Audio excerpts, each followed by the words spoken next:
Wojtek and the Ammunition of Destiny. An extended tale of cosmic logistics. Prologue. Uncaged beginnings. Long ago, in a time when the world teetered on the edge of war and wonder, when maps were redrawn weekly and compasses spun like dervishes drunk on uncertainty, a young bear stumbled into legend. He wasn't looking for fame, fortune, or even food. Well, maybe food. Bears have priorities. After all, he was just there, at the right time, in the right pause. With the right combination of curiosity and complete obliviousness to danger that marks all great heroes. The forests whispered rumors in those days. Ancient oaks gossiped about troop movements while birch trees shared intelligence about supply lines. Pine trees, being naturally pessimistic, mostly complained about the weather and predicted doom. Through these chattering woods, Wojtek wandered, leaving paw prints that seemed to pulse with an energy that made mushrooms grow in perfect rows and caused lost hikers to find their way home with their pockets mysteriously full of berries. He crossed rivers that mumbled in old dialects, languages so ancient that the water itself had forgotten what they meant. But the rocks remembered, and they translated badly, leading to several international incidents involving confused salmon. Once, he startled a hawk who'd forgotten how to fly.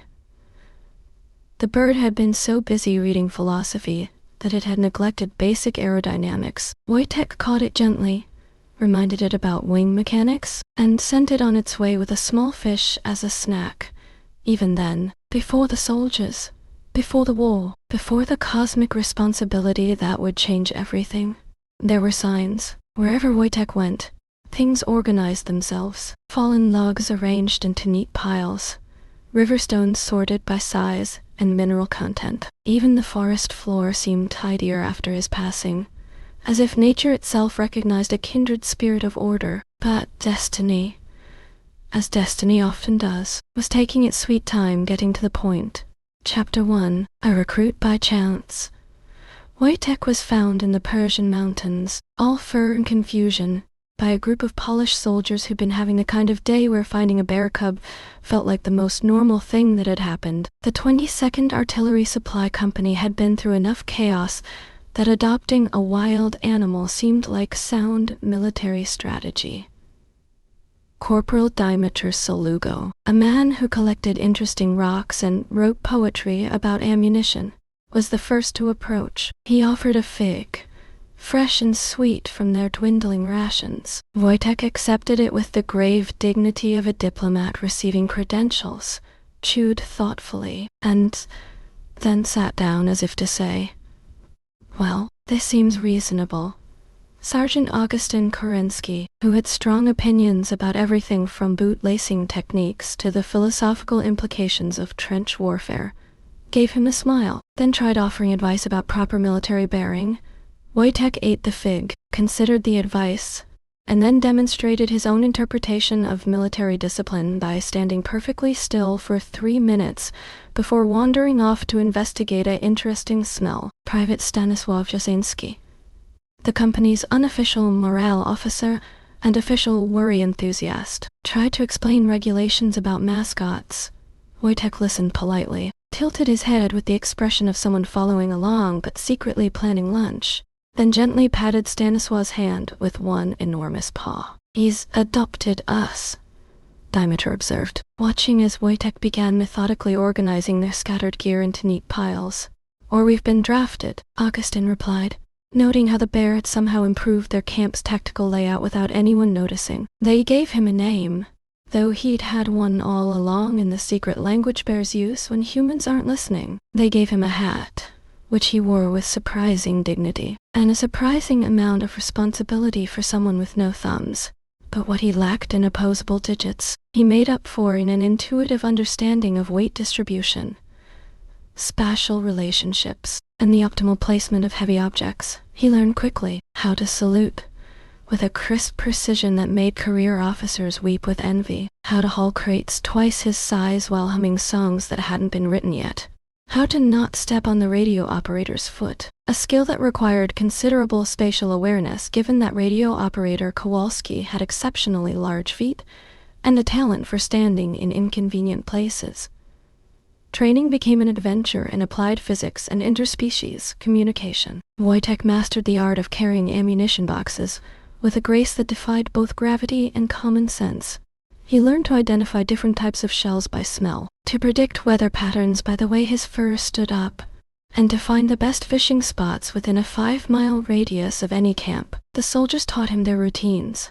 Reveille at dawn, though Wojtek preferred a more flexible approach to morning schedules. Mess call, where he demonstrated an impressive capacity for both eating and sharing, and evening inspection, where his gear was always perfectly organized despite having no storage system beyond somewhere near the big rock. One evening, as they sat around a fire that crackled with the special warmth of wood that had been properly sorted by species and moisture content, Private Kowalski, the radio operator with the large feet, observed, "He's smarter than half the officers we've got." Corporal Solugo, stirring a pot of stew that smelled suspiciously better than usual, replied, "Yeah. And he actually listens." Sergeant Kerensky, who was mending his pack with thread that seemed to be mending itself, added, "Have you noticed how everything runs more smoothly when he's around? Yesterday our supply requisition forms filled themselves out, in triplicate, with proper carbon paper alignment." They all looked at Wojtek, who was sitting by the fire, apparently doing nothing more than enjoying the warmth. But if you looked carefully, really carefully, you might notice that the flames were burning in a pattern that resembled perfectly organized filing cabinets. But soon, the strange began to stir. Late one night, while Wojtek was performing his self-appointed duty of midnight equipment inspection, a crate that had been labeled "definitely not haunted" in someone's optimistic handwriting began to rattle. Not the gentle rattle of loose nails or settling wood, but the purposeful rattle of something trying to communicate in percussion. The crate rattled itself open, revealing contents that defied both inventory lists and reasonable expectations. Inside, nestled in sawdust that sparkled with tiny lights, was a spoon. It looked ordinary enough. Silver, slightly tarnished, with a kind of practical elegance that suggested it had been through several centuries and multiple adventures. But this spoon stirred more than coffee. It stirred time itself. Wojtek approached with the caution of someone who'd learned that interesting things often led to complicated responsibilities. He stared at the spoon, and it whispered in a voice like steam rising from hot liquid. Cream, or destiny? The question hung in the air like smoke from a fire that had been fed dreams instead of wood. Wojtek considered this, tilted his head with the expression of someone weighing options, then gently picked up the spoon. The moment his paw closed around it, the world shimmered. Reality adjusted itself like a photograph coming into focus. And somewhere in the distance, a cosmic inventory system updated itself with a soft chime. Chapter 2. The journey across the Italian mountains had been long, winding, and filled with the kind of switchback roads that made experienced soldiers question their life choices. The 22nd Artillery Supply Company had been moving supplies to the front lines, a routine mission that involved hauling ammunition through terrain that seemed designed by someone who'd never heard of wheels. It was Corporal Solugo, whose eye for interesting geological formations had been sharpened by his rock-collecting hobby, who first noticed the cave entrance. It was hidden behind vines that shimmered like water but felt like silk, positioned in a cliff face that hadn't been there on the maps, or possibly hadn't been there at all until they'd arrived. "That's new," he said, pointing at what was obviously an entrance to somewhere that wasn't on any official topographical survey. The cave mouth was perfectly circular, too perfect for nature, with edges that seemed carved by tools that understood geometry on a level that made Euclid weep. It looked less like a natural formation and more like an invitation written in stone.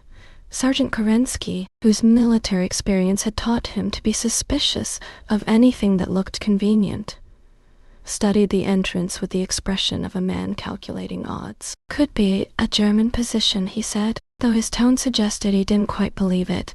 Private Kowalski, adjusting his radio equipment with the nervous energy of someone whose job involved staying in communication with people who made important decisions, observed, "The radio's picking up something. Not German, not Italian, Not anything I recognize. Wojtek, who had been investigating the interesting scents coming from the cave, turned back to the group with an expression that clearly communicated, "This is important. Also, there might be snacks." Curious, and tired of walking uphill on roads that seemed to add miles while you weren't paying attention? They entered. The cave descended gradually, with walls that glowed with a soft blue light, not bright enough to read by, but sufficient to give the rocks opinions about interior decoration. The passage was wide enough for their equipment, but narrow enough to feel intimate, like walking through the thoughts of someone who'd spent a lot of time thinking about tunnels. Wojtek led the way, his fur beginning to shimmer with the same blue light that emanated from the walls. His footsteps echoed with a sound like distant thunder, or maybe like very large filing cabinets being gently closed. The air grew warmer as they descended, filled with a scent that reminded each soldier of different things. Dimitar smelled fresh bread and morning coffee.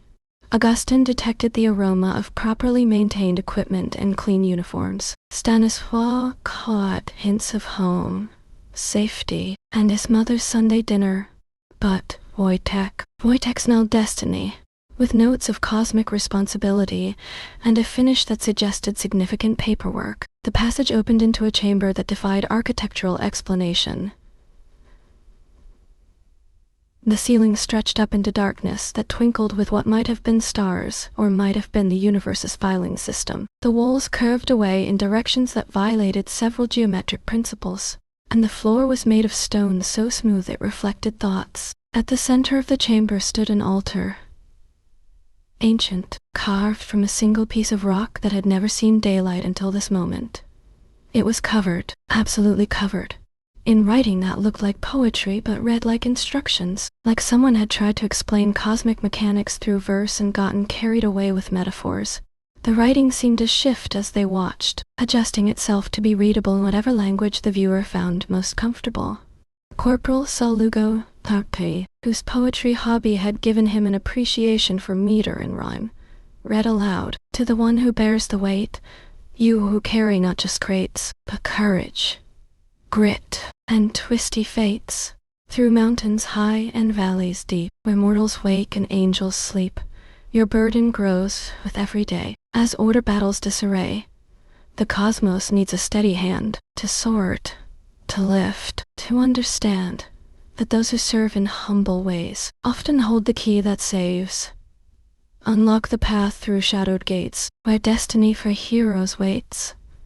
Private Kowalski, whose radio was now picking up what sounded like elevator music played on cosmic harps, muttered, "Oh, great. It rhymes. Thou you know it's serious." Sergeant Kerensky, whose military training had covered many scenarios but not mystical poetry appreciation, observed, "I've seen worse briefings. At least this one has rhythm." Wojtek approached the altar with the measured pace of someone who understood that important moments required proper timing. He studied the carved words, sniffed the ancient stone, and then, with the delicate precision of someone handling valuable equipment, touched the altar with one enormous paw. The reaction was immediate, spectacular, and slightly embarrassing for reality. The altar lit up like a disco ball powered by destiny and good intentions. Light cascaded upward in patterns that made mathematics jealous. Colors appeared that had been waiting centuries for the right moment to debut, and floating above it all, spinning slowly like a planet with excellent bearing maintenance, a key appeared. The key was magnificent, crafted from metal that seemed to contain its own weather system. It glowed with inner light that pulsed in rhythm with Wojtek's heartbeat, and it whispered, not words exactly, but ominous jazz, the kind of musical commentary that suggested important things were about to become significantly more complicated. The soldiers stared, mesmerized by the spectacle. None of them dared to reach for the floating key. It radiated the kind of significance that came with terms and conditions, cosmic fine print, and probably a warranty that was voided by normal use. But Wojtek had spent his life reaching for things that others considered too difficult, too dangerous, or too high up. He extended one paw, slowly, deliberately, like someone signing a contract they understood but hadn't fully read. The moment his fur brushed the metal, the world changed. His brown fur began to shimmer with threads of silver and gold. His eyes flickered with inner light that suggested access to databases most beings didn't know existed, and his stomach growled in Morse code, which roughly translated to, "Well, this is going to be interesting."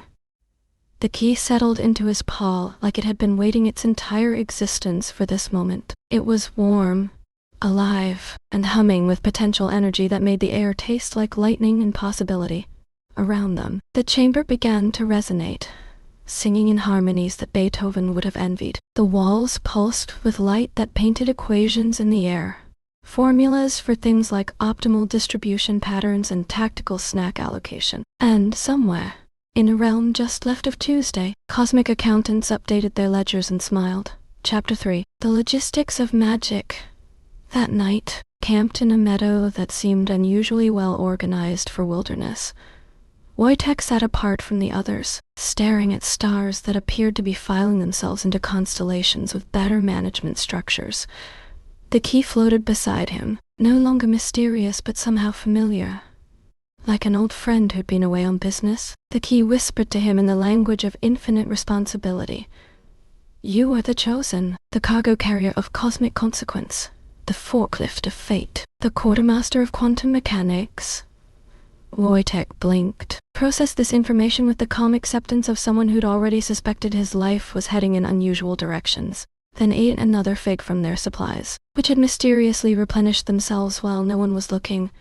The key continued its cosmic briefing. "Reality, you see, runs on logistics. Everything must be in the right place, at the right time, in the right condition, from the orbit of planets to the organization of sock drawers. It's all connected, all dependent on those who understand the sacred art of putting things where they belong." Wojtek nodded. This made sense. He'd always been good at organizing things. It was relaxing, satisfying, like solving puzzles that the universe had left lying around. But chaos is always trying to shuffle the deck. Mix up the inventory, put the coffee where the ammunition should be. It takes constant vigilance, dedicated service, and someone who understands that everything, absolutely everything, has its proper place. From that moment on, things changed. The soldiers began to notice improvements in their daily routine that defied logical explanation. Their equipment stayed cleaner without cleaning. Their supplies lasted longer without rationing. Their maps updated themselves with better routes. And their coffee achieved a level of perfection that made grown men weep. Wojtek lifted crates like they weighed nothing, not because he'd grown stronger, but because the crates had apparently decided to cooperate more enthusiastically. He pitched tents with the flick of a claw, creating structures that were geometrically perfect and somehow larger inside than outside. He organized supply lines so efficiently that generals 3 countries away woke up with mysterious feelings of professional satisfaction. During one particularly long march through terrain that seemed designed by someone who'd never walked anywhere, Wojtek disappeared for exactly 10 minutes. The soldiers noticed his absence immediately, not because they were keeping track, but suddenly everything felt slightly less organized. When he returned, he carried hot soup that steamed with impossible warmth, fresh bread that smelled like home on Sunday mornings, and somehow clean socks for everyone. Each pair was the perfect size, the perfect thickness, and embroidered with tiny symbols that meant comfort in languages that had never needed words for it. Corporal Salugo, examining his mysteriously perfect socks, asked, "Where'd you?" Wojtek responded with the expression of someone who'd learned that some questions were better answered with more fig consumption. No one asked further. Some questions, they realized, were better left ungoogled. Some miracles were improved by not examining their operational mechanics too closely. Rumors began to spread through the military network. Soldiers talked in hushed tones about the Polish unit, whose supply issues had not only resolved themselves, but had achieved levels of efficiency that violated several laws of physics. Officers reported mysterious improvements in their paperwork, forms that filled themselves out correctly, requisitions that processed themselves, inventory counts that were accurate to decimal places that hadn't been invented yet. Some claimed that Wojtek had rebalanced a tactical spreadsheet mid-combat. Others insisted he'd rearranged reality so it could be sorted alphabetically. A quartermaster in Naples swore that his warehouse had reorganized itself overnight, with everything labeled in 3 languages and arranged according to a system that was more efficient than anything he'd learned in training. But Wojtek just continued his work, quietly, methodically, with the satisfaction of someone who'd finally found their true calling. The key floated near him always, humming softly, occasionally offering advice about load distribution or the optimal stacking patterns for various types of ammunition. At night, while the others slept, he would practice, lifting impossible weights, organizing complex systems, and learning the delicate art of cosmic inventory management. The key taught him about dimensional storage, temporal logistics, and the proper procedure for filing complaints with the Department of Universal Maintenance. He learned to see the patterns, the invisible threads that connected everything. How a misplaced crate in Italy could affect supply lines in France. How the proper organization of ammunition could influence the outcome of battles 3 weeks in the future. How everything, absolutely everything, was part of a vast, intricate, beautifully complex system of interconnected logistics. And slowly, very slowly, he began to understand what it meant to be chosen, not for glory, not for fame, but for the quiet, essential, absolutely vital work of keeping the universe properly organized. Chapter 4. Trouble on the front lines. Monte Cassino rose before them like a stone challenge, ancient, imposing, and currently occupied by forces who had strong opinions about not sharing. The abbey perched on its mountainous throne had witnessed centuries of human ambition, but it had never seen anything quite like what was about to unfold. The polished two-corps had been tasked with taking the position, a mission that sounded simple on paper, but proved complicated when translated into reality. The German defenders had spent months turning the mountain into a fortress that seemed designed by someone who'd studied both military engineering and spite in equal measure. Artillery bombardments had pounded the position for days, filling the air with smoke, kind of noise that made conversation impossible and thinking difficult. But the abbey remained, stubborn as only centuries-old stone could be, its walls scarred but unbroken, its defenders determined to make every meter cost more than it was worth. The 22nd Artillery Supply Company found themselves in the unique position of being absolutely essential and completely exposed. They needed to move ammunition to forward positions under fire that came from multiple directions, through terrain that seemed designed to maximize casualties and minimize efficiency.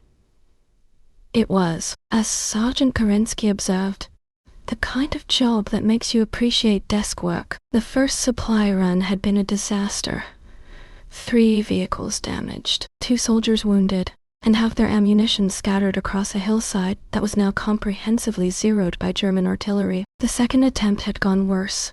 The third had been called off after reconnaissance revealed that the Germans had apparently developed the ability to predict their movements with supernatural accuracy. It was Private Kowalski, monitoring radio chatter with the desperate attention of someone whose survival depended on information, who first suggested what everyone was thinking but no one wanted to say. Maybe we should let Wojtek try. The words hung in the air like smoke from a fire no one wanted to acknowledge. They all knew Wojtek was different, special, possibly operating according to physics that were more flexible than standard military doctrine assumed. But asking him to carry ammunition through artillery fire felt like crossing a line between unusual mascot and supernatural logistics support. Wojtek, who had been sitting nearby, apparently contemplating the tactical situation with the focused attention of a professional problem solver, looked up at the mention of his name. The key floated beside him, pulsing with light that seemed to synchronize with the distant artillery impacts. He stood, slowly, deliberately, with the measured movement of someone who'd made a decision and was prepared to see it through. His fur shimmered with threads of silver and gold that caught the light of explosions.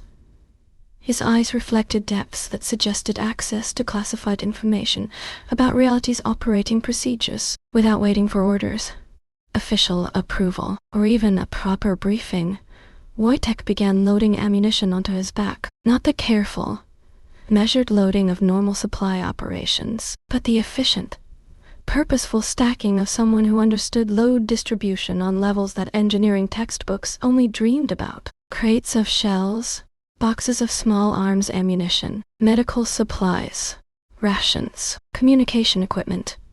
It all went onto his back in patterns that defied both geometry and common sense. The weight should have been impossible, but Wojtek moved with the easy grace of someone carrying empty boxes. "How much is he?"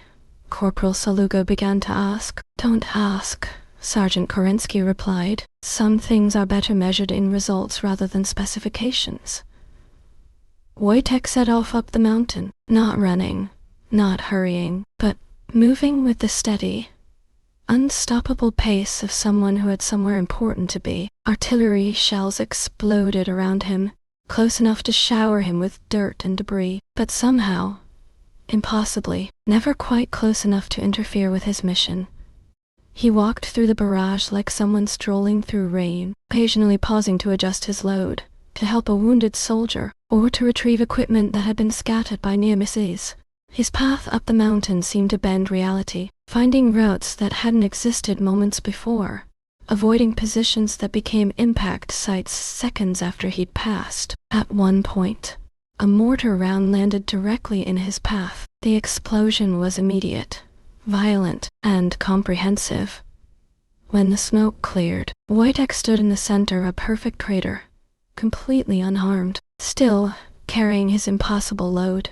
Looking mildly annoyed at the interruption, he caught a helmet that had been blown into the air by the blast, examined it with the critical eye of someone evaluating equipment condition, then walked over to its owner, a stunned soldier who was checking himself for injuries he was sure he should have, and handed it back along with what appeared to be a philosophical pep talk delivered entirely through meaningful glances. The forward positions received their supplies, delivered with the kind of precision that made quartermasters question their understanding of logistics. Ammunition appeared exactly where it was needed. Medical supplies materialized beside wounded soldiers. Rations distributed themselves according to dietary requirements that hadn't been documented, but were somehow perfectly accurate. A general, observing the impossible efficiency of the supply line through binoculars that had been mysteriously cleaned and adjusted while he wasn't looking, asked his aide, "How is the ammunition situation holding up?" The aide, consulting reports that had updated themselves with information that seemed too accurate to be true, replied, "We're managing, sir, just not by the book." The general lowered his binoculars, squinted through the smoke and chaos, and observed a large bear methodically organizing an ammunition dump while artillery fire raged around him. "Why," he asked slowly, "does your logistics officer have claws?" "It's a long story, sir," the aide replied, "and he doesn't like being micromanaged." Another mortar round impacted nearby, close enough to rattle teeth and redistribute dust. Wojtek caught a falling helmet midair, returned it to its owner with a kind of customer service that suggested extensive training in both equipment maintenance and interpersonal relations. Then continued his work with the unflappable dedication of someone who'd found their calling. By evening, the impossible had become routine. Supply lines that had been cut were mysteriously reconnected. Ammunition that had been scattered was found neatly organized in forward positions. Medical supplies appeared wherever they were needed most. And somewhere, in a realm where cosmic accountants tracked such things, efficiency ratings were updated with numbers that made calculators weep with joy. The attack resumed at dawn, with artillery support that was perfectly coordinated, infantry advances that were supplied with mathematical precision, and a logistics network that operated according to principles that would revolutionize military science. If anyone could figure out how to replicate them, Monte Cassino fell, not just to superior firepower or tactical brilliance, but to the kind of comprehensive, perfectly organized, absolutely unstoppable supply chain that made victory inevitable. The abbey that had stood for centuries, that had survived bombardments and sieges, finally surrendered to the irresistible force of really good logistics. Chapter 5. A Door to Elsewhere. After the battle, After the victory celebrations had wound down and the paperwork had been filed perfectly, in triplicate, with carbon copies that seemed to have distributed themselves, Wojtek returned to the camp with the quiet satisfaction of someone who'd completed an important project on schedule and under budget. The soldiers were cleaning equipment, writing letters home, trying to process what they'd witnessed. The efficiency of their recent operations had been so extraordinary that it felt like they participated in something that belonged in technical manuals rather than war stories. That night, while most of the camp slept, Wojtek performed his customary equipment inspection, a routine that had become as natural as breathing. He moved through the camp with quiet purpose, checking that everything was in its proper place, that supplies were adequately protected, that the cosmic order of things remained undisturbed. It was behind the latrines, in a location that was both private and practical, that the door appeared. It wasn't there, and then it was, materializing with the casual certainty of something that had always existed, but had simply been waiting for the right moment to become visible. The door was tall, elegant, and constructed from wood that seemed to contain its own weather system. It glowed with soft light that suggested both welcome and warning, and despite its location behind military sanitation facilities, it was, suspiciously, almost impossibly, clean. Wojtek approached with the careful attention of someone who'd learned that unusual things often came with complicated instructions. The key floated beside him, pulsing with light that synchronized with the door's gentle radiance. Humming a tune that sounded like elevator music, composed by cosmic entities with excellent taste, the door opened at his approach. Not with the mechanical precision of hinges and hardware, but with the organic smoothness of something alive, something that had been waiting. The opening revealed not another location, but another category of location entirely. Beyond the threshold lay the realm between, a space that existed in the gaps where reality paused to consider its options. It was vast without being large, intimate without being small, and organized according to principles that made geometry proud. Wojtek stepped through. The realm stretched out before him in directions that included up, down, sideways, and several others that hadn't been invented yet. Shelves floated in midair, not defying gravity but operating under contract with alternative physics. Stars filed themselves into constellations with better management structures. Celestial creatures with too many eyes and exactly the right number of opinions debated whether coffee counted as a tactical advantage or strategic necessity. Everything hummed with the quiet efficiency of a universe that had been properly maintained. The air itself seemed organized, sorted into layers of different purposes. There was air for breathing, air for thinking, air for the kind of deep contemplation that required atmospheric support, and air that was specifically designed for the appreciation of well-managed systems. An archivist approached from between two shelves that were cataloging the dreams of accountants. The being had 12 arms, each dedicated to a different aspect of filing. Too many glasses for normal facial geography, and the kind of zero patience that came from managing infinite amounts of paperwork with supernatural attention to detail. "You're late," the archivist observed, consulting a schedule that updated itself as they watched, and glowing. "Though I suppose that's expected given your recent assignment completion ratings." Wojtek shrugged, a gesture that somehow conveyed both apology and the understanding that punctuality was complicated when dealing with interdimensional doors that appeared on their own schedule. "You've been chosen," the archivist continued, shuffling through files that were organizing themselves into perfect alphabetical order, "to balance the chaos index, to realign the spreadsheet of existence, and also to take over supply management for several realities that are currently experiencing logistical difficulties.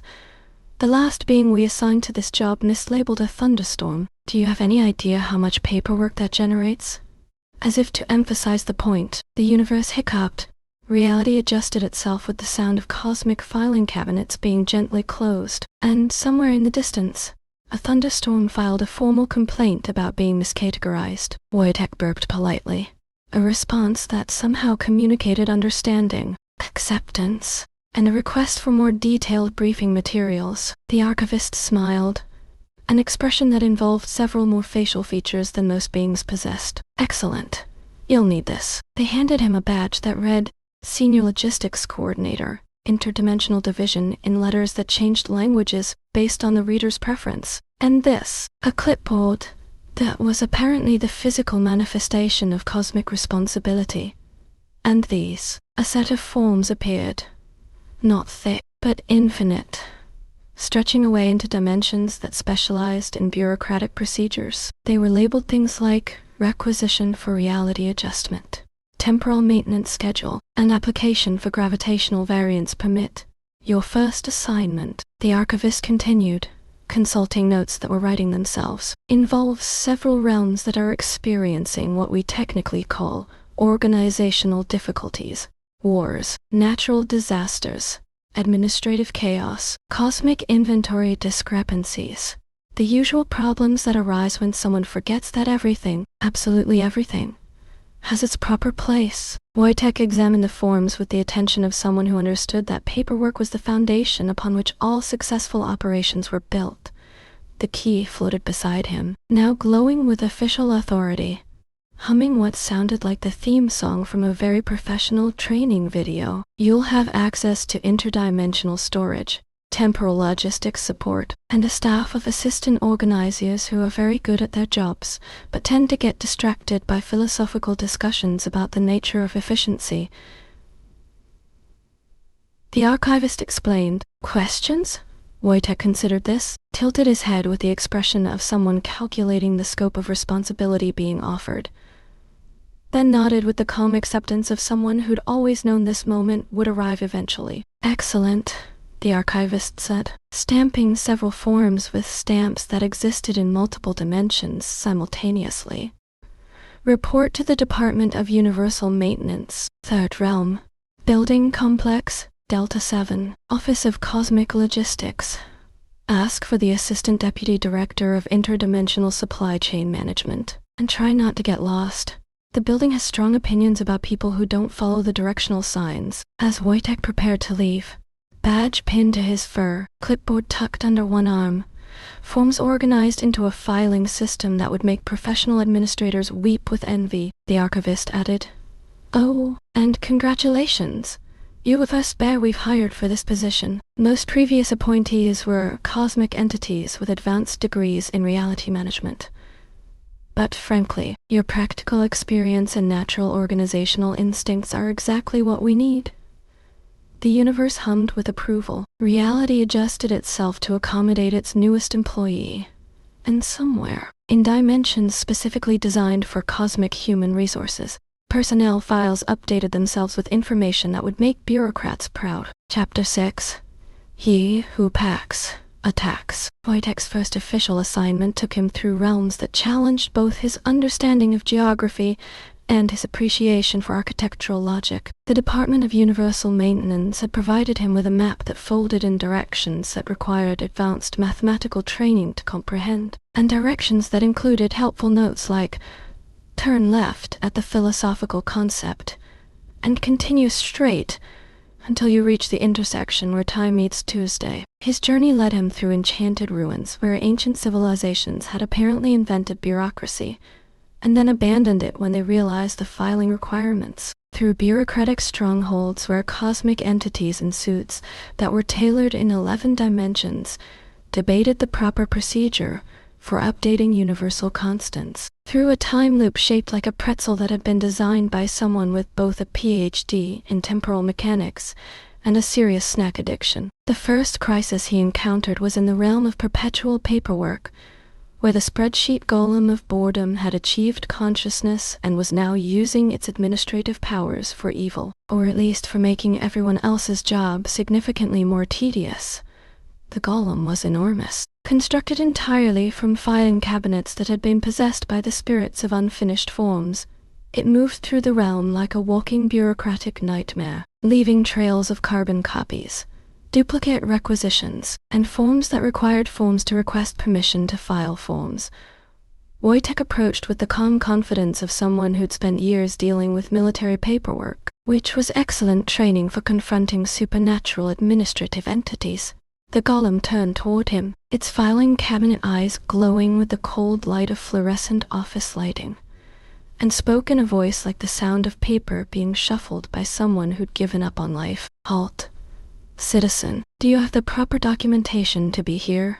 Form 27B. Subsection C, paragraph 12, requires all visitors to complete a visitor registration form, in triplicate, with appropriate carbon paper alignment.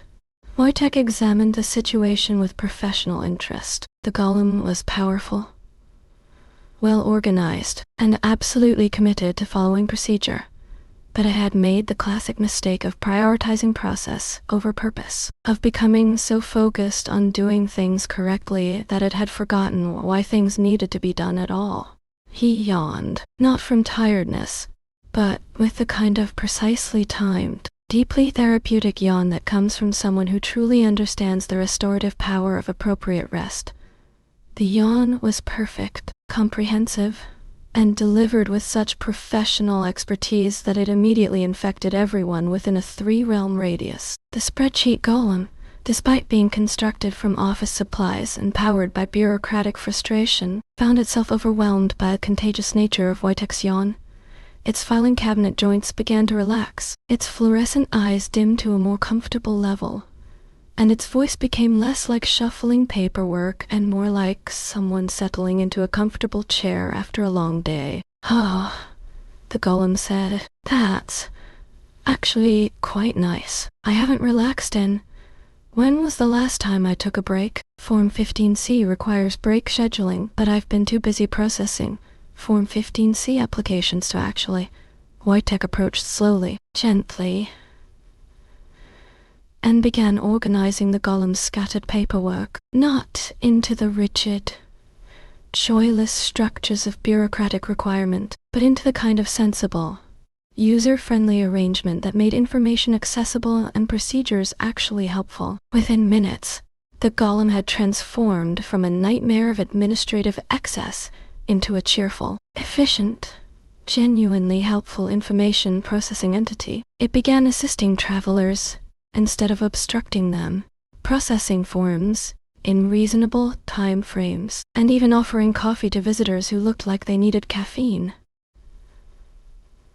The next challenge came in the desert of disorganization, where the disarray djinn had been causing chaos by randomly rearranging things according to no system that anyone could discern.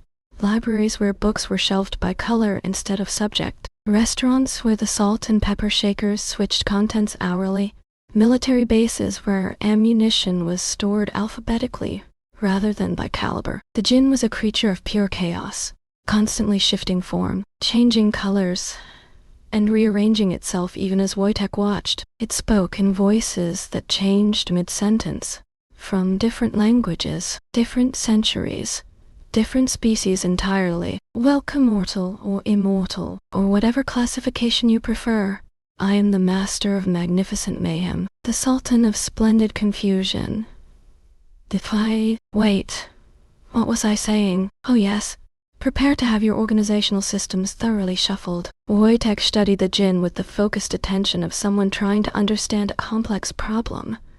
The creature wasn't malicious, just enthusiastic about alternatives to traditional organization. It had been rearranging things for so long that it had forgotten the purpose behind most organizational systems.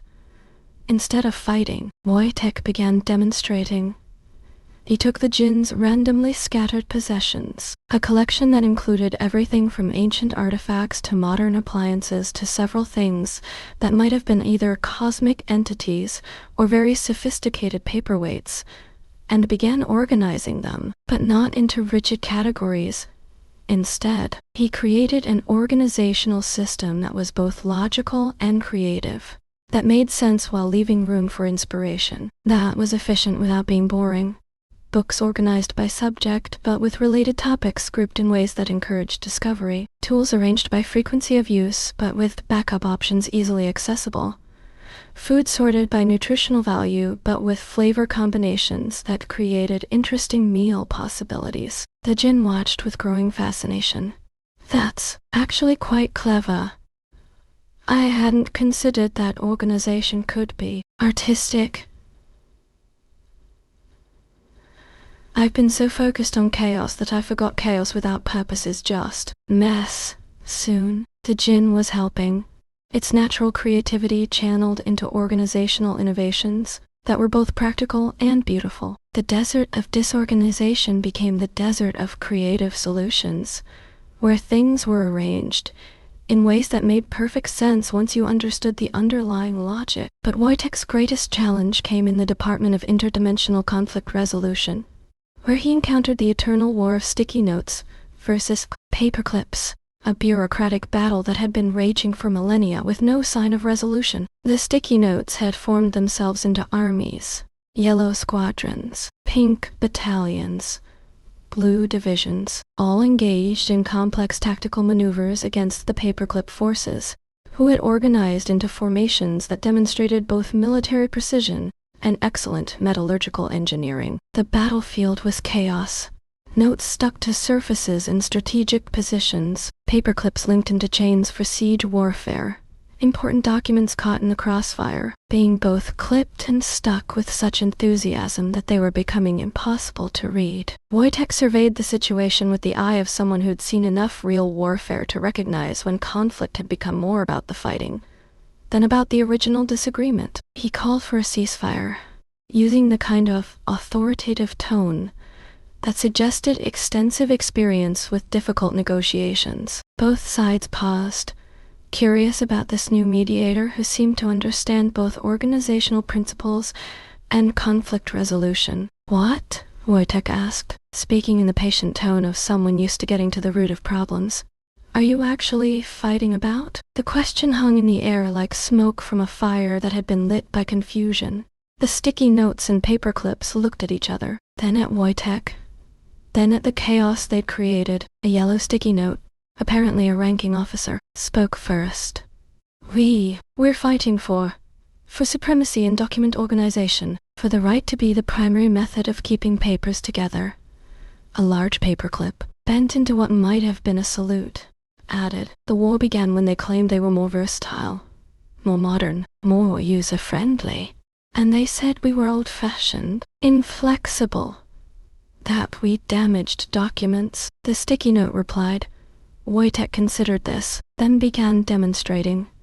He took a complex document, one that required both temporary marking and permanent attachment, and showed how sticky notes and paperclips could work together. Notes for temporary comments and reminders, paperclips for permanent organization and binding. "You're not competitors," he explained. "You're complementary technologies.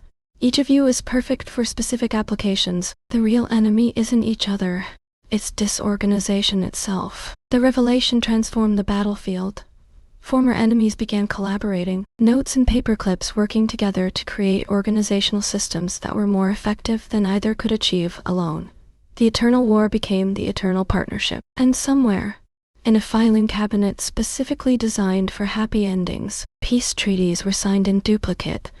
With each mission, Wojtek's key pulsed stronger, glowing with the accumulated satisfaction of problems solved, systems optimized, conflicts resolved through the application of practical logistics and patient understanding. Destiny, it seemed, was very into logistics, but it was also into the kind of leadership that brought out the best in everyone, even supernatural office supplies with strong opinions about document management.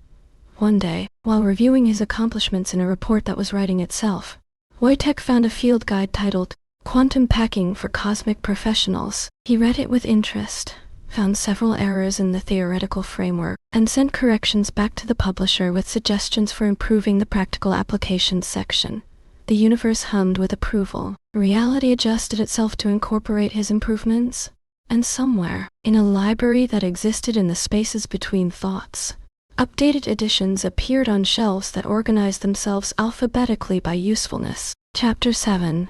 Full Metal Paella. The alert came through cosmic communication channels at 347 hours, interdimensional time, which corresponded to some time between breakfast and the concept of breakfast in local temporal measurements.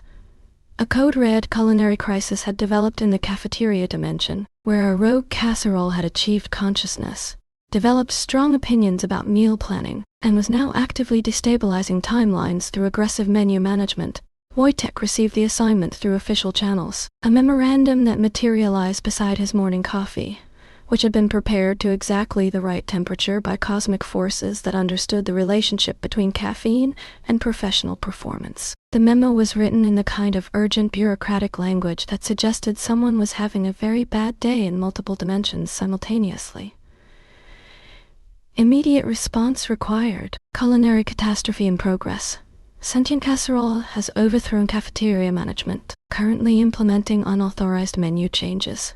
Temporal stability threatened by aggressive flavor combinations. Request Senior Logistics Coordinator intervention. The situation report included details that challenged both culinary science and basic physics. The casserole had apparently been created in a kitchen that operated according to cooking principles borrowed from several different realities. It contained ingredients that existed in past, present, and future tense, seasoned with spices that had opinions about their own flavor profiles. Upon achieving consciousness, the casserole had immediately recognized the inefficiencies in the cafeteria's operational structure, the poor menu planning, the inadequate ingredient sourcing, the complete lack of coordination between different meal services. Like many beings who suddenly find themselves in positions they didn't ask for, it had decided to fix everything immediately, comprehensively, and without consulting anyone about whether fixes were actually wanted. Wojtek arrived at the cafeteria dimension through a service entrance that materialized beside a supply closet that had been optimized for interdimensional access. The scene that greeted him was comprehensive chaos with excellent seasoning. The cafeteria stretched out in directions that included hungry, satisfied, and wondering about dessert options. Dining tables had been rearranged into geometric patterns that optimized conversation flow, but made it impossible to reach the food. Serving lines had been reorganized according to nutritional content, rather than meal progression, resulting in situations where salad came after dessert and soup was classified as a beverage. Kitchen staff, beings who had signed up for food service and found themselves dealing with existential crisis management, were running between stations trying to fulfill orders that changed themselves while being prepared. A chef with 6 arms and centuries of experience was attempting to prepare breakfast, lunch, and dinner simultaneously for customers who existed in different time zones. At the center of it all, the casserole.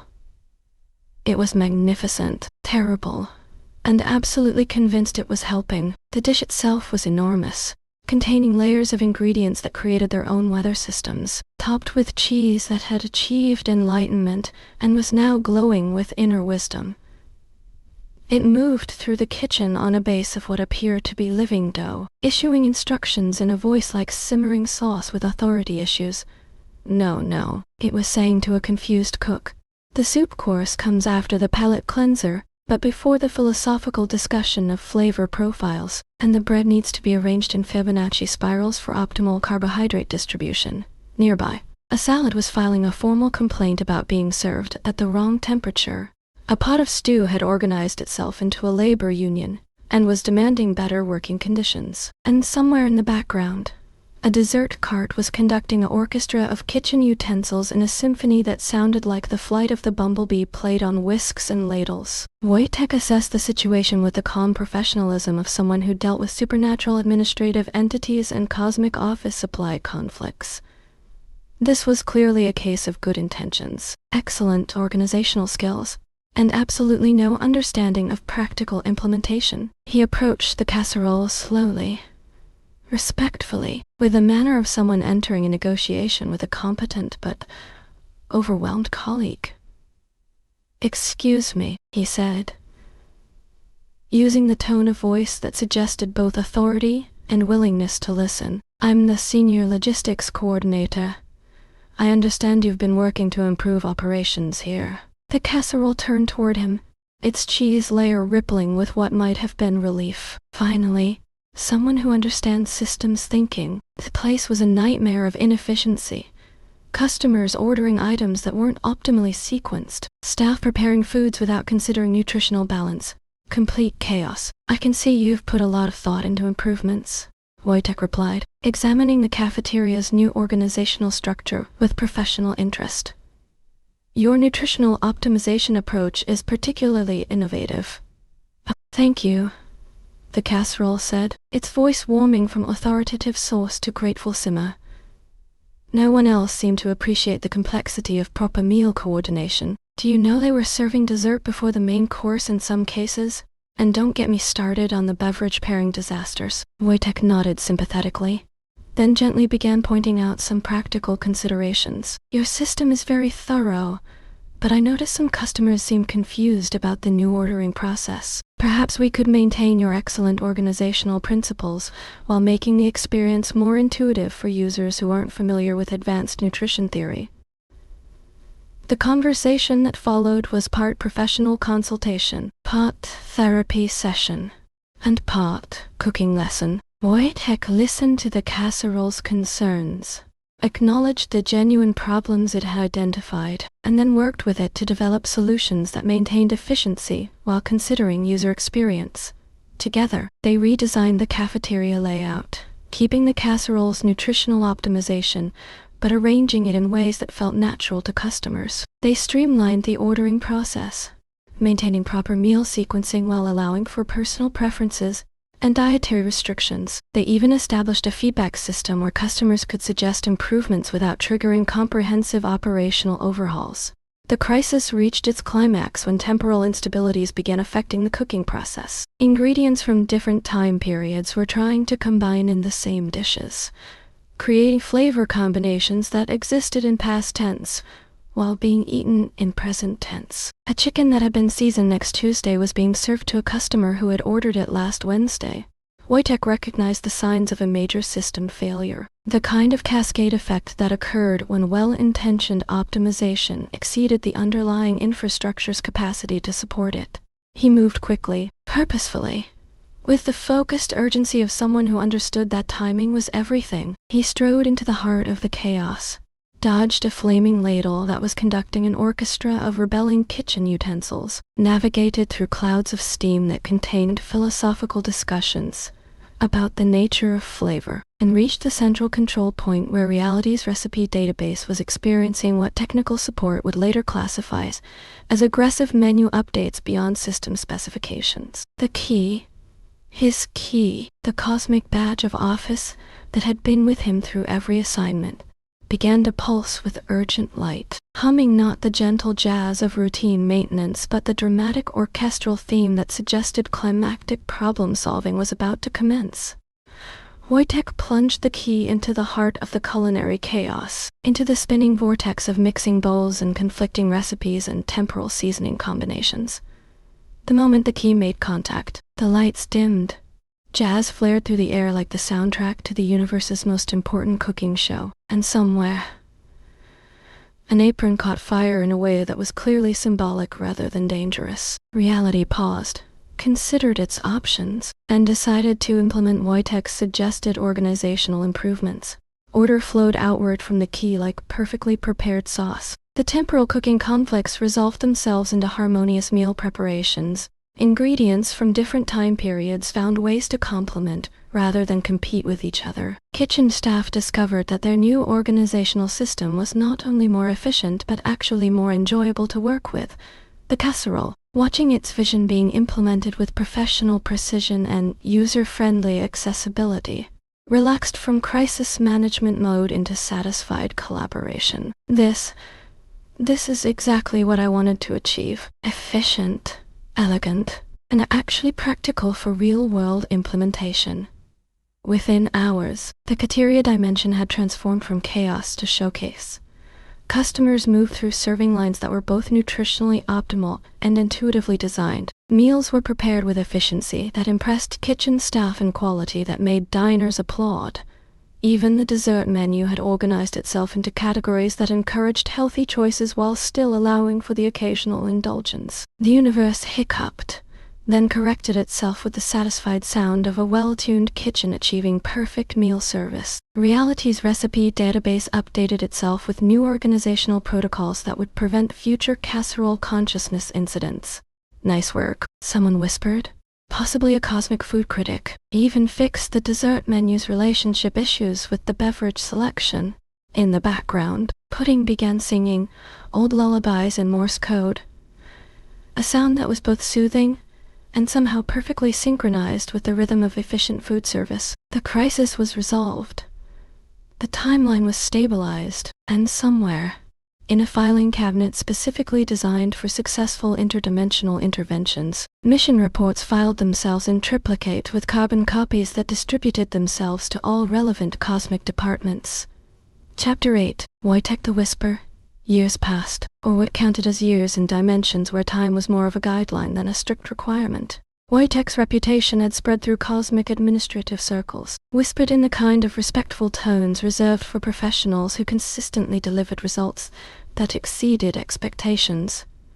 He had resolved the great inventory crisis of Dimension 7, where someone had mislabeled infinity as a finite resource. He had mediated the border dispute between Tuesday and Wednesday, establishing clear temporal boundaries that prevented scheduling conflicts. He had even successfully negotiated a peace treaty between the concepts of order and chaos, which now worked together on alternating weekdays.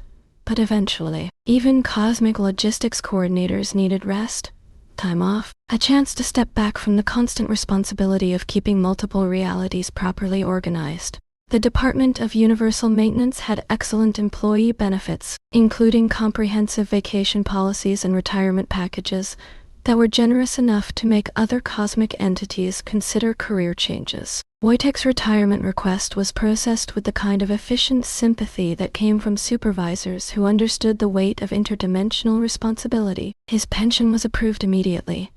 His service record was filed in the Hall of Distinguished Contributors, and he was offered his choice of retirement locations from a catalog that included several dimensions specifically designed for relaxation.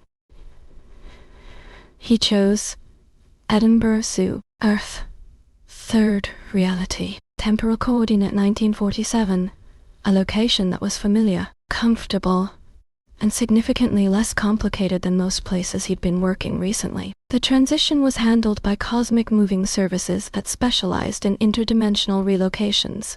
Though retired was perhaps too strong a word for a cosmic supply chain guardian of Wojtek's caliber, the zoo was pleasant, well-maintained, and populated by humans who appreciated bears without expecting them to solve complex logistical problems. The staff were kind, professional, and completely unaware that their newest resident had recently prevented 3 separate reality collapses through the strategic application of advanced organizational techniques. Wojtek settled into retirement with the same methodical approach he brought to everything. He established routines, daily schedules that balanced rest with light maintenance duties.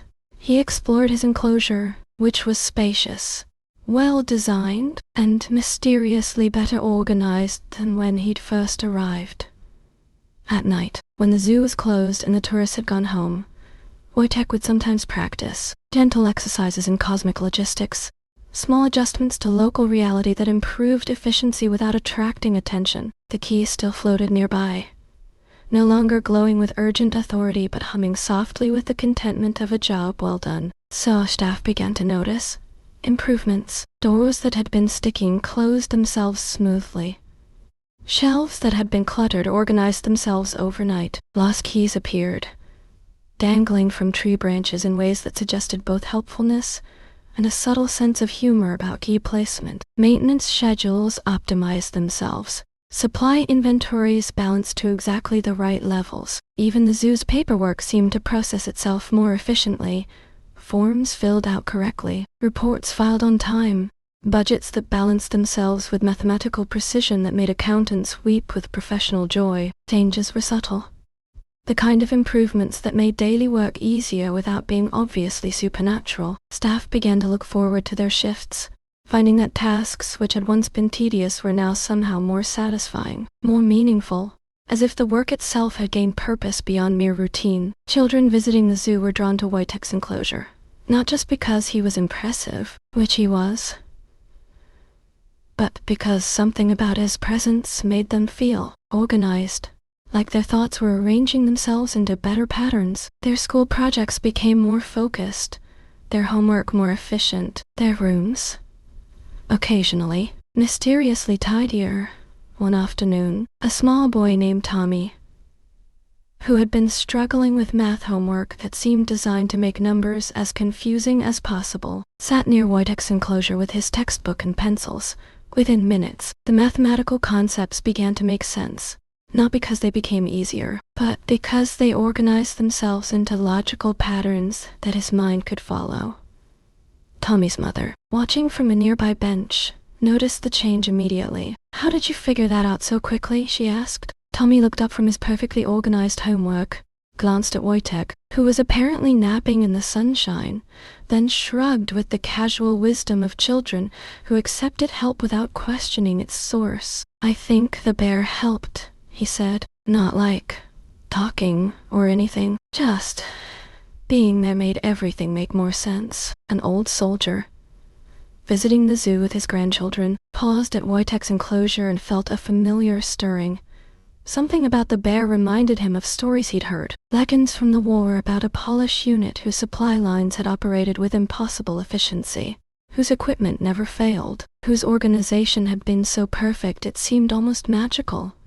He stood there for a long time, studying Wojtek with the careful attention of someone trying to remember something important. Finally, one of his grandchildren, a curious girl named Sarah, asked, "Grandpa, do you know this bear?" The old soldier smiled, a sad, fond, deeply satisfied smile. "No, not personally, but I think I know someone who knew him. Someone who told me stories about a bear who understood that what you carry matters. Not just the weight, but the purpose. The knowing that you're part of something bigger than yourself." Sarah nodded with the serious attention children gave to important information. "Do you think he misses it? The war? The important work?" The old soldier considered this, watching as Wojtek opened one eye, regarded them with what seemed like recognition, then returned to his apparent nap. "No, I think he misses the people, the knowing that he was helping, that his work made a difference. But I don't think he's really stopped working, just changed assignments." As if to emphasize the point, a pigeon that had been sitting in a confused cluster with several others suddenly found itself positioned in a perfect formation with its companions. The birds looked surprised, then pleased, then began flying in patterns that were both beautiful and aerodynamically optimal. One zookeeper, making his evening rounds, discovered that his clipboard had updated itself, not just with the day's observations, but with notes written in iambic pentameter that somehow captured the essential character of each animal with both scientific accuracy and poetic insight. Another staff member found that the supply room had reorganized itself overnight, not randomly, but according to a system that was simultaneously logical, efficient, and somehow more pleasant to work with. Everything was where it should be, but also where you'd want it to be. The improvements continued, quietly, consistently, with the kind of professional discretion that came from years of experience in making things work better without making a fuss about it. The zoo's efficiency ratings improved. Visitor satisfaction increased. Even the animals seemed more content, as if their environment had been optimized for happiness as well as health. Local businesses began to notice spillover effects. Restaurants near the zoo found their service flowing more smoothly. Hotels discovered their booking systems operating with unprecedented efficiency. Even the city's public transportation seemed to run more reliably on days when the wind blew from the direction of the zoo. Edinburgh itself began to hum with subtle improvements. Street cleaning that was more thorough, traffic lights that seemed better synchronized, lost tourists who found themselves discovering exactly the attractions they'd been hoping to see, administrative offices where paperwork processed itself with cheerful efficiency. The changes were never dramatic, never obvious enough to attract official attention.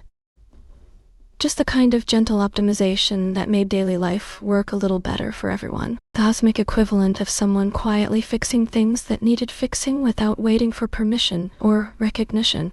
And at night, when the city settled into sleep, those who paid attention might notice soft sounds in the darkness, not footsteps exactly, but the quiet movement of someone checking that everything was in order, that the important things were properly secured, that the world was a little more organized than it had been the day before. Chapter 9. Pun and Done. Even now, Decades after his official retirement from active cosmic logistics duty, Wojtek's influence continues to ripple through reality in ways both subtle and profound. His work has become legend, whispered in the corridors of cosmic administration, studied in interdimensional management courses, and occasionally, when someone encounters organizational efficiency that seems too perfect to be natural, attributed to his ongoing freelance activities. The Department of Universal Maintenance has established the Wojtek Award for Excellence in Applied Logistics, given annually to beings who demonstrate exceptional skill in making complex systems work better through the application of practical wisdom and gentle persistence. The award ceremony is held in a dimension specifically designed for recognizing unsung heroes, and the acceptance speeches are delivered in the universal language of satisfied efficiency. Training programs for new cosmic logistics coordinators include case studies of his greatest interventions. The spreadsheet golem incident is required reading for courses in supernatural administrative entity management. The casserole crisis has become a standard example of how to resolve conflicts between good intentions and practical implementation, and his mediation of the sticky notes versus paperclips war is studied as a masterclass in finding collaborative solutions to seemingly irreconcilable differences. Perhaps his greatest legacy exists in the countless small improvements that continue to manifest throughout multiple realities. When coffee machines mysteriously reset themselves to optimal brewing parameters. When someone finds exactly the right screwdriver in exactly the right drawer at exactly the right moment. When a box labeled important arrives at your doorstep without explanation but containing exactly what you needed. It's Wojtek. Still working, still organizing, still ensuring that the universe operates with the kind of quiet efficiency that makes everything else possible. His methods have been studied, analyzed, and occasionally replicated by other cosmic entities who understand the importance of good logistics. But none have quite captured his unique combination of practical wisdom, patient persistence, and the kind of deep understanding that comes from genuinely caring about making things work better for everyone. In the Edinburgh Zoo, his legend has taken on its own life. Children tell stories about the magical bear who helps with homework. Parents discover that family outings to the zoo somehow result in better organized households. Even the zoo's administrative staff has developed a tradition of leaving complicated problems near his enclosure. Not expecting miracles, but somehow finding that solutions become clearer after spending time in his presence. The scientific community has attempted to study the phenomenon. Researchers with advanced degrees in everything from quantum mechanics to applied psychology have visited the zoo with instruments designed to measure unusual energy patterns, organizational field effects, or interdimensional logistics influences. Their equipment consistently reports normal readings, but the researchers themselves invariably leave with their notes better organized, their research projects more focused, and their lives somehow more efficiently arranged. Local schools have made field trips to the zoo a regular part of their curriculum, not officially because of Wojtek's influence, but because teachers have noticed that students return from these visits with improved study habits, better organizational skills, and a mysterious tendency to complete their assignments ahead of schedule. Educational outcomes in Edinburgh have improved steadily over the decades, a trend that correlation studies have been unable to explain through conventional analysis. The business community has developed its own theories. Some attribute the city's economic stability to superior civic planning. Others point to excellent educational institutions. But those who pay attention to details notice that Edinburgh's supply chains operate with unusual efficiency, that local businesses experience fewer inventory problems, that administrative processes throughout the city seem to work more smoothly than statistical models would predict. Even the weather seems better organized. Storms arrive with more predictable timing. Rainfall distributes itself more evenly. Snow falls in patterns that are easier for maintenance crews to clear. Meteorologists have noted these improvements, but attribute them to climate variations rather than supernatural intervention, which is probably for the best, since explaining cosmic bear influence on weather patterns would complicate their professional reports considerably. Somewhere, in a realm just left of Tuesday, in an office that exists between moments, cosmic administrators continue to process the ongoing effects of Wojtek's career. His work generates reports that file themselves, efficiency improvements that cascade through multiple dimensions, and satisfaction ratings that consistently exceed the measurement scales designed to evaluate interdimensional logistics performance. The Department of Universal Maintenance has established monitoring stations throughout various realities, not to observe Wojtek directly, which would be both impractical and potentially invasive, but to track the ongoing improvements in cosmic organizational efficiency that radiate outward from his various activities. The data suggests that universal entropy rates have decreased measurably since his appointment, that chaos indices have stabilized at optimal levels, and that the overall organization of existence has improved in ways that benefit beings across multiple dimensions. New recruits to cosmic logistics programs are told that the goal is not to replicate Wojtek's specific methods, which grew out of his unique combination of military experience, natural organizational instincts, and access to interdimensional authority, but to develop their own approaches to the same fundamental mission: making things work better, helping systems operate more efficiently, and ensuring that the important things get to where they need to be, when they need to be there, in the condition they need to be in. Because legends, real legends, don't retire, they just move to different assignments, take on new responsibilities, find other ways to make the universe a little more organized, a little more efficient,